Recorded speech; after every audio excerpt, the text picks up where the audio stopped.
He's right.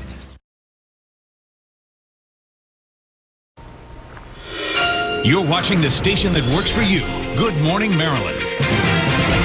Today, the governor will sign hundreds of bills into law. Find out how one bill will improve how law enforcement locates missing children.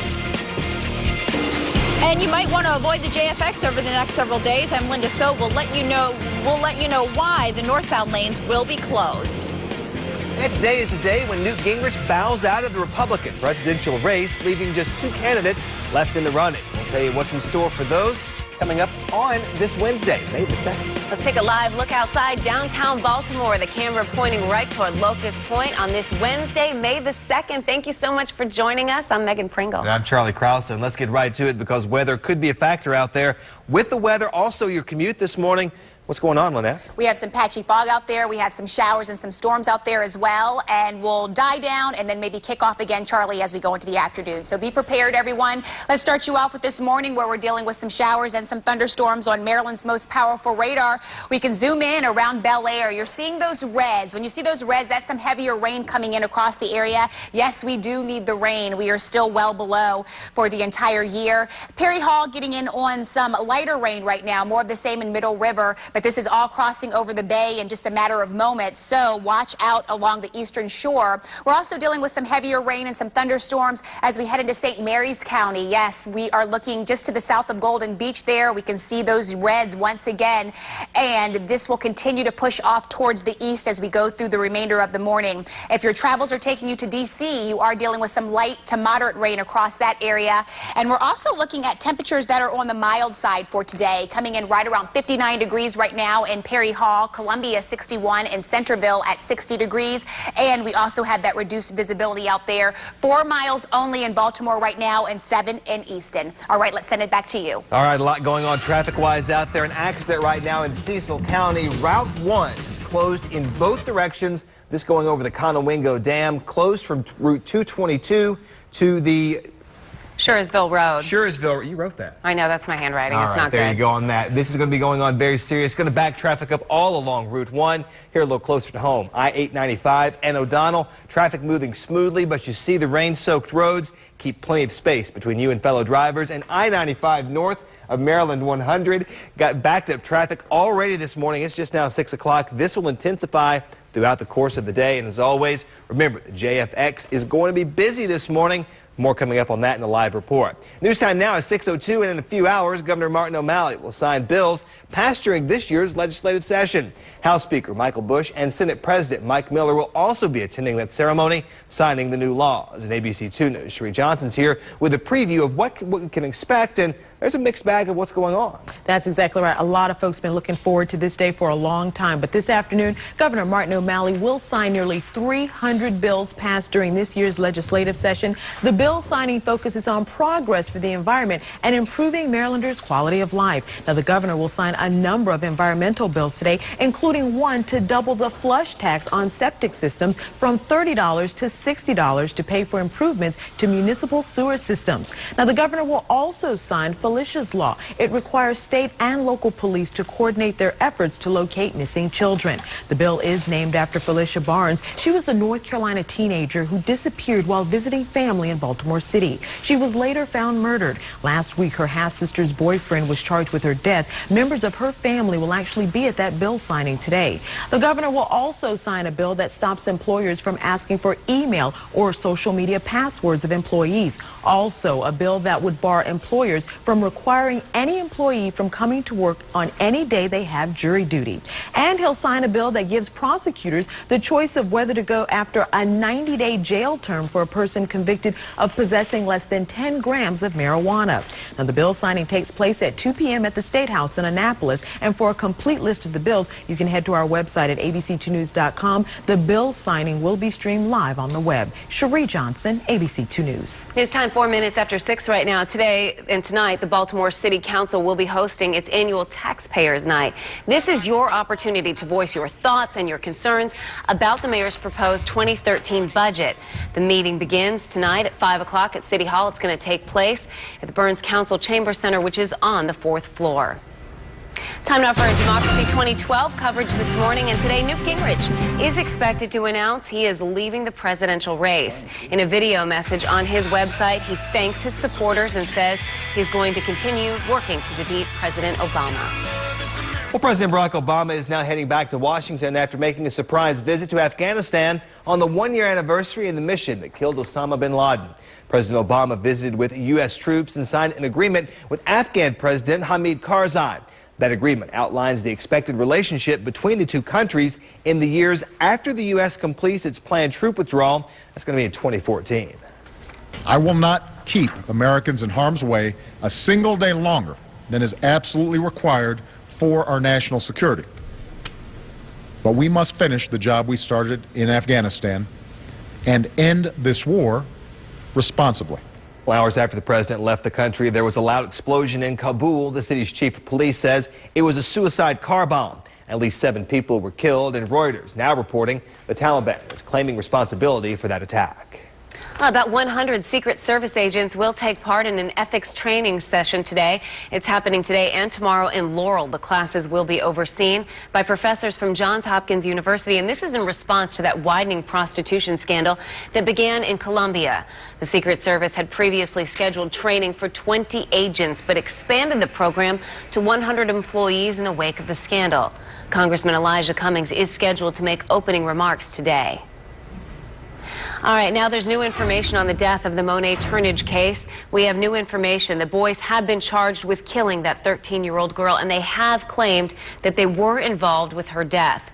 The boys made the equivalent of a guilty plea to involuntary manslaughter and being an accessory to that crime after the shooting happened back in March. It was in East Baltimore where it took place. Police said that the boys were playing with a handgun when it went off. They are expected to be sentenced later on this month. And all new for you this morning, we're now hearing from the mother of a pregnant woman killed last week in Prince George's County. Police found 23-year-old Jasmine Moss's body in a car in District Heights on Friday. Police arrested her estranged boyfriend, 22-year-old Nathan Rogers. He lived just around the corner from the crime scene. This morning, we learned more about the victim from her mom. Let's listen. She liked to joke and play around. She was outgoing. She loved children. She loved to play with. She loved to keep her friends' kids. Well, police say that Rogers had a previous arrest and conviction for first-degree assault and was on house arrest. 7 minutes after 6 right now. Traffic on the JFX not going to be pretty. An ongoing construction project will force complete closures, and this is over the next several days. ABC 2 News' Linda So is live this morning with what you need to know before you head out the door. Linda. You might want to avoid the JFX altogether over the next several days. There's been a sign up advising motorists to use an alternate route because the left lane near the 28th Street Bridge is closed. Well, starting tomorrow night from 10 until 4 in the morning, traffic will be completely stopped into northbound lanes of the JFX. That will last every night until Sunday. Crews have to do a major excavation to repair underground drainage pipes that have collapsed. Transportation officials say the repairs are needed to prevent portions of the highway from falling apart. You can expect overnight closures in either direction to happen throughout this month. So what we're going to do is drill holes in the roadway and inject grout, which is basically concrete. Now, the construction is expected to last for the next 6 weeks. They're hoping to have it complete by then. In the meantime, we have a list of alternate routes listed on our website at abc2news.com. We're live near the JFX. Linda So, ABC 2 News. And remember, ABC 2 is working for you with the latest on traffic conditions on Good Morning Maryland. Lauren Cook has actually joined our ABC 2 Good Morning Maryland team, and starting tomorrow, you can meet her and find out more about any closures or delays. Like her on Facebook, and you can always find a link to her page from ours. All you have to do is scroll down the screen a little bit. Well, crews are still on the scene of a water main break that happened in Dundalk. We did speak with Baltimore City Public Works overnight. They say that crews are still trying to fix that break. It's a 20-inch main and a 20-inch valve that they're working on. That break happened on Woodley and Willow Springs. Public Works officials do say that it has impacted about 50 homes. If you need bottled water, you can always head to Woodley and Willow Springs to pick up some. It is now 6:09. 5 men are waking up behind bars this morning accused of trying to blow up a bridge in Cleveland, Ohio. Yeah, the news is really shaking up the area. People who live around there and travel over that bridge. We have the absolute latest on the investigation in a live report coming out of Cleveland this morning. Also, the 2 new studies that now debunk some common misconceptions about driving while talking on your cell phone. See if you're guilty of practicing what these may be calling, well, well, bad habits.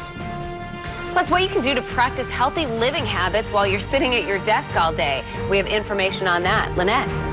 Right, so we have patchy fog out there, showers, thunderstorms. I'll tell you when this all clears up, gets out of here, and the sunshine returns coming up. And a live picture of 695 at I-70. A lot of accidents to tell you about, and also what's going on up in Cecil County. A look at your traffic coming up in just a bit. Also, a live look at New York this morning. Let's head up to the Big Apple now for the very latest in today's Tech Bites. In today's Tech Bites, the power of social media to do good. Facebook users can now share their organ donor status and link with state databases. Just hours after the feature was announced, California's registry found its donor signups had soared nearly 800%. Research in Motion gave fans a sneak peek of its next-generation smartphone, the BlackBerry 10. It's powered by a new operating system and features touchscreen control. Prototypes went to developers to urge them to create new apps. The once mighty BlackBerry has been losing ground to other smartphones, with Android now the top platform. 51% now run on the Google program. Apple's iPhone is the runner-up. And take a look at Call of Duty Black Ops 2. The new trailer out today shows the future of combat. It takes place in a fictional second Cold War in 2025. Black Ops 2 is set for release in November. Those are your Tech Bites. I'm Sunny Hostin.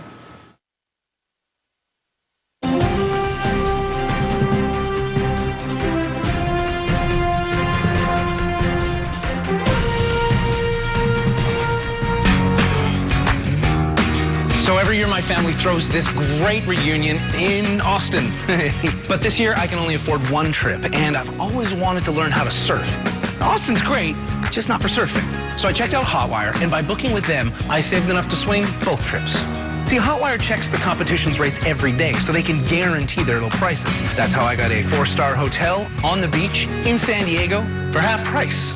HOTWIRE, hotwire.com. My bra straps have a big job to do. I get these grooves right here. Say hello to the Comfort Strap from Playtex 18 Hour. All-day comfort meets great fit and support. The weight of the world is no longer on my shoulders. Playtex, at a retailer near you. Cholesterol-lowering statin drugs can reduce your natural CoQ10 levels, but your heart needs CoQ10. Take Cunol CoQ10. It dissolves completely and absorbs 3 times better than regular CoQ10. Get the better CoQ10. Get Cunol, the gold standard in CoQ10. We're on the verge of catastrophe.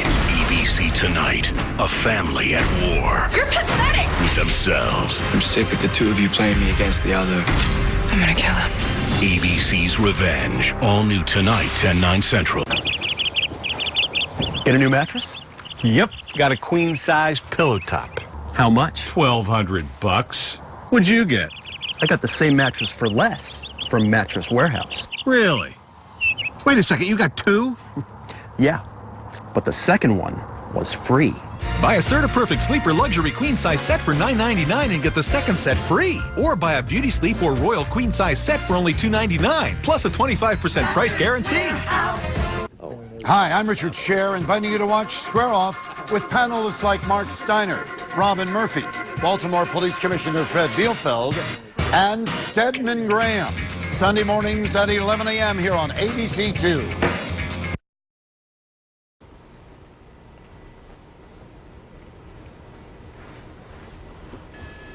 A dramatic pause for this dramatic video to show you. Take a look at this. This is called a dust devil. The video was taken in Colorado. It mainly passed over some big buildings in the Denver area, posed no real threats. Drivers got an up-close look at the dusty column before all the air dispersed. No damages, no injuries were reported. Just a really cool sight for people to see out in Colorado. You like that, huh? I do. I think it's really unique. Very cool. Right. You have heated land, the surface is heated, and then that produces rolls of air, it tilts, and that's when you get that dust devil. See, I just go with We'll leave it to Linda cool to be a little bit of a weather nerd. It's not dangerous. No one's going to be in trouble. Cool to watch. Just cool to watch me like that. Hey, it's raining outside. It is raining outside, and also we have some patchy fog out there as well. So I've been leading in with this is that, well, they've had a little bit of reduced visibility with that dust devil. We have some reduced visibility of our own, guys, this morning because we do have some patchy fog out there. And we check out this 3 miles of visibility in Baltimore. We started up at 5 this morning, then we went to 4, and now we're at 3. So it looks like we're going to keep going downhill, and then we'll go back uphill as we head throughout the day. But we still do have reduced visibility in York, Pennsylvania, Hagerstown, more of the same, 4 in Culpeper. Along the eastern shore now, you're going downhill as well. You were at 10 for a while. We're now looking at 6 miles of visibility in Easton. So the patchy fog is there. Make sure you put a lot of distance between you and the vehicle in front of you, and you always want to have those low beams on instead of the high beams so you can see more of the road and less of that fog. Now, we turn our attentions to the showers and thunderstorms on Maryland's most powerful radar as of now, and we're seeing those showers and thunderstorms along Harford County. This is all pushing away from Bel Air as of now, still getting a few downpours across that area, but the heaviest stuff now along Aberdeen, moving over into Cecil County around Port Deposit. We're looking at it in Betterton along Kent County. This is all crossing the bay, crossing to the eastern shore, and we are going to still see some heavy thunderstorms now around St. Mary's County. We can just see it to the south of Golden Beach and off towards the west of Lexington Park as of now. We will get a break in the action, but then we could start it all back over again as we head into the afternoon. We have that warm air mass out there. We have that trigger, that lifting mechanism with that cold front, and that's what we're going to be seeing as some slight risk for severe weather. The Storm Prediction Center does have us in that. The biggest threats will be damaging winds and also large hail. Future trend keeps us in the chance for some scattered showers and storms as we head throughout the day. Temperatures will be on the warm side, and the humid weather will persist as we go into the afternoon. Let's send it over to you. 6:16, time to check your morning commute right now. We want to let you know off the bat there are some delays up in Cecil County because of a closure right there. The Conowingo Road, the dam right there that goes over the Susquehanna, that is closed from Route 222 to Shursville Road. Route 1 closed in both directions over the Conowingo Dam. That's due to a traffic accident. And in Harford County, there's an accident on Highway 152 between Old Joppa Road and US 1. Right now, you're looking at a live picture of 95 north of 695. Not a lot of traffic at 6:16 in the morning, so now's a good time to head out the door. And 83 at York Road. You have some company out there, but things are moving along quite well. If you want more traffic information, head to abc2news.com. All right, to a developing story now. 5 men sit in an Ohio jail cell this morning accused of trying to blow up a bridge in that state. Federal officials say the men thought they were going to blow up the bridge in Brecksville, about 20 miles south of Cleveland. And that's where our Josh Boose is this morning. He's from our Scripps station there in Ohio, where he's outside the FBI headquarters in Cleveland with more. And Josh, this story broke around lunchtime Eastern yesterday, but apparently the feds have been working on this for a number of weeks. Yeah, well, they've been in months, in fact, Charlie. In fact, they say they've been working on it. I'm here at FBI headquarters right now this morning, and they say they've been working on this since back in October of last year. Now, the bridge in question is the Brecksville Northfield Bridge, not too far from where I am here in downtown Cleveland. Now, the FBI says the 5 men, here are the official charges. They're charged with conspiring to use explosives to damage property affecting interstate commerce. Now, the feds say the suspects pretty much bought bombs from undercover FBI agents. The explosives, though, were fake. They did not go off. Instead, the men were arrested for the plan. 5 men in question here: 20-year-old Brandon Baxter, 37-year-old Anthony Haney, 23-year-old Joshua Stafford, 20-year-old Connor Stevens, and 26-year-old Douglas Wright. The FBI calls them self-proclaimed anarchists. And the motive here, Charlie, in all this here, according to the FBI, they make a statement about against corporate America and against the government. Okay, Josh, real quickly for us here. We just saw the video there of Brandon. That appeared to be an Occupy rally. And if they're calling against the government and that general vein of thinking, has there been a direct tie between this group of men and Occupy? Yeah, well, Charlie, they are linked to the Occupy Cleveland movement, though the FBI is very clear to point out that they are not linked. The group itself was never under investigation. So these 5 men, in fact, 4 of the 5, had contacts, had a link to this group. The group itself, though, had nothing to do with it. All right, Josh Boose live this morning in Cleveland. Thanks for the time, man. Thanks, Charlie. It's no secret that using a cell phone while driving may increase your risk of a crash. 2 News